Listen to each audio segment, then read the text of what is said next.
Hey everyone, Lex over here, and I'm on the west coast of Florida in a place called Lehigh Acres, and I'm with my student Christiano.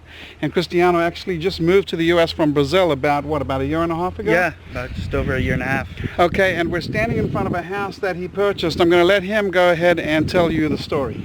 So I was sitting in Alexa's boot camp and I heard about Lehigh Acres and I just started researching it. I thought it was a good place to start and started looking for good, since it's so far away from my house, started trying to find good realtors, went to HomeLight, interviewed 3 or 4, found a good one, and we drove for a few days, tried to find some deals, and I found 2 deals. All right, not too bad. Now, on this one over here, what did you pay for this house? I paid $120,000. $120. What do you think you're going to sell it for? $180. $180. All right, so about $60,000 spread.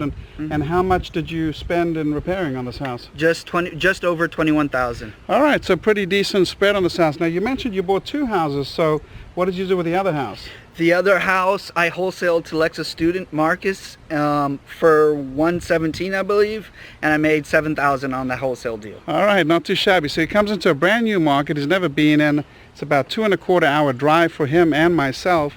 He doesn't know how to find a realtor out here, so he goes to homelight.com and finds a realtor with good rankings, purchases 2 houses, wholesales one of them, fixes and flips the other, and pretty good, not too bad. How many deals is this now that you've done? 11. 11, house number 11, pretty awesome, right? And we're going to go now in the next video and show you the other house that he wholesaled that my student Marcus is fixing up. All right, so we'll see you on the next video.